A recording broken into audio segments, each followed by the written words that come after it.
네, 안녕하세요. 오늘은 여성의 날입니다. 그래서 여성의 날 특집으로 저희가 좀 보고서, 관련된 보고서를 한번 읽어볼까요? 오늘도 소장님하고 함께 하겠습니다. 네, 반갑습니다. 정창수입니다. 네. 소장님이 예전에 또 그 3월 8일 날 우리 여성 연구원들한테 뭐 장미도 주고 그랬던 것 같아요. 저는 장미보다 빵을 원합니다. 네.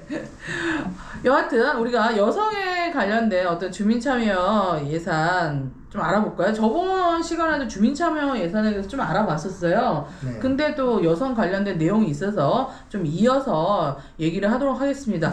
서울시 본청과 자치구들 우리 주민참여 예산 조례를 좀 살펴봤어요. 그죠? 네네. 요즘에 우리가 또 막 구체적으로 다 지방자치단체 조례도 다운로드 받고 운영계획도 보면서 아주 디테일하게 연구를 하고 있죠. 근데 지금 좀 현황을 좀 설명해 주시면 본청부터 25개 자치구인가요, 서울시가? 네네. 네. 조례가 어떻게 구성되어 있는지 성별, 연령, 그 다음에 그러니까 사회적 약자 참여 보장을 어떻게 하고 있는지 좀 설명해 주시겠습니까? 그 주민참여 예산이라고 하는 건 사실은 전 주민이 참여하면 좋겠지만 그렇게 못하니까 그 중에서 일부가 참여하시는 건데 가장 핵심은 뭐냐면 대표성입니다. 그 주민들 중에서 예를 들면 참가하고 싶은 분만 참가하면 예를 들면 나이가 많은 분만 온다든가 아니면 남자만 온다든가 이러면 문제가 있을 네, 거잖아요. 주로 그래 왔죠 지금, 그죠? 그래서 네. 그런 거에 대해서 최소한 어느 쪽이 더 많을 필요는 없지만 어느 쪽이 너무 적은 거는 문제가 있기 때문에 특히 여성 관련해서 우리가 이제 얼마나 지금 되어 있는지 알아봤습니다. 그랬더니 이 조례에서 그걸 보장해야 되거든요. 알아서 해라 그러면 그게 안 되는 거니까. 그래서 보니까 서울의 본청 같은 경우에는 성별 비율도 고려했고요. 그 다음에 연령도 고려했습니다. 그리고 청소년이나 장애인이나 다문화 가족 이런 까지도 좀 고려를 해서 조례를 만들었습니다. 그러다 보니까 서울 같은 경우에는 예를 들면 35세 이하, 50세 이하 이렇게 해가지고 나이의 등급을 나누고 남녀 구분도 해가지고 위원을 뽑았어요. 그러니까 어떤 곳은 경쟁률이 많지만 어떤 적을 수도 있겠죠. 근데 그렇게 해야 좀 젊은 친구들 같은 경우에는 좀 바쁘기도 하고 못 올 수도 있잖아요. 그렇지만 대표성이 확보가 되는 거죠. 다양한 계층에. 네, 그러면 지금 유형을 좀 나눠볼 수 있겠네요. 그 성별 비율을 고려해라 이렇게 조례에 넣은 자치단체도 네. 있고, 그 다음에 아예 그렇죠. 특정성이 10분의 6을 초과하면 안 된다 이렇게 넣은 경우가 있고, 그 다음에 그냥 성별 두 가지 경우네요, 그죠? 네네. 이제 조례를 만들 때 이 두 가지를 명시한 것 같은데 여성을 배려하기 위해서 어떻게 좀 나을까요? 그러니까 이제 악마는 디테일에 숨어 있다고 우리가 원론적인 얘기, 좋은 얘기가 많잖아요. 하지만 깊이 들어가면 나쁜 얘기가 막 섞여 있는 것처럼 좋은 것도 구체적으로 규정해줘야 됩니다. 그냥 고려해라 그러면 도대체 얼마나 해야 되는지에 대한 그게 좀 떠오르지 않잖아요. 예를 들면 원래는 여성이 10%밖에 지원 안 했는데 20이나 해줬으니까 잘해준 거 아니냐 이렇게 말할 수 있는데 막연하네요. 예. 근데 이제 막상 특정성을 10분의 6을 초과를 금지했다는 건 60%까지만 허용한다는 거잖아요. 딱 반반일 수는 없겠지만 그래서 그 정도만 되면 좀 더 구체적인 거니까 좀 필요하다고 생각합니다. 근데 이제 연령 같은 경우에는 그 연령 몇 세부터 몇 세 이렇게 하는 거는 그 모집할 때 좀 문제가 있으니까 연령 정도는 좀 고려하는 정도의 약간 포괄적으로 나가는 것도 괜찮지 않나요? 네, 그렇게 할 수도 있습니다. 그런데 이제 서울시 같은 경우에는 구는 좀 그렇지 않은 곳이 많은데 서울시 본청 같은 경우에는 그렇게 아까 말씀 35세, 50세 딱 해서 그 이상 이하해서 3개로 나누고 그렇게 해서 뽑기는 했었어요.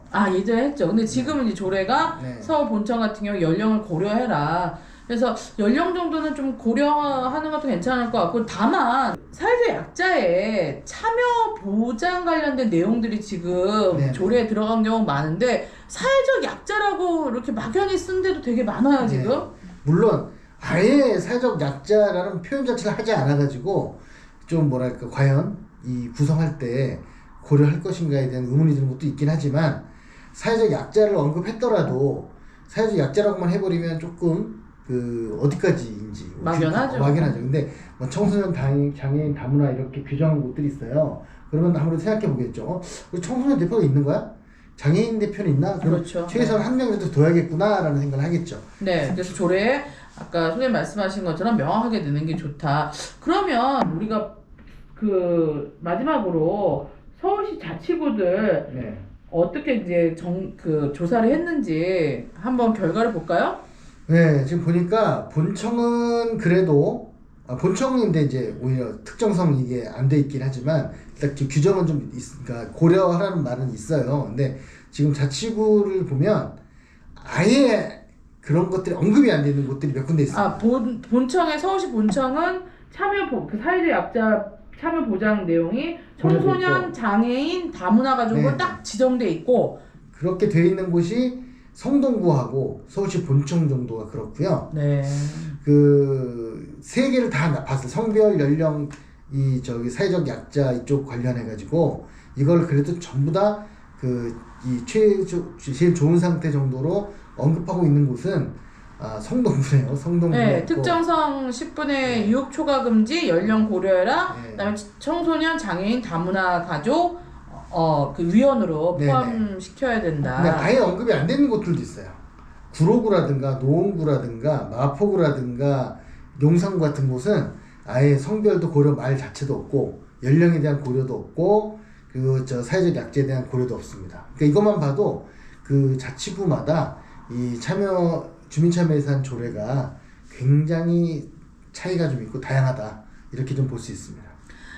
네, 주민참여 예산을 이제 심사하는 이제 주민참여예산위원회죠. 지금 위원회에 포함되는 그 여성 위원회 수를 얘기를 하고 또 연령도 고려하고 소외된 사회적 약자도 고려하는 내용들이 이 주민참여예산위원회를 구성하는 데 포함이 돼야 되고 그거를 조례로 명시가 돼야겠죠. 네, 그렇습니다. 네, 그래서 여성의 날을 맞이해서 우리 서울시가 좀 대표적인 주민참여 예산을 좀 이끌어가는 데는 맞잖아요. 그래서 네. 좀 서울시부터라도 먼저 이 주민참여 예산 조례 중에 다양한 위원을 구성하는 내용으로 조금 개정하면 좋을 것 같네요. 네, 그렇습니다.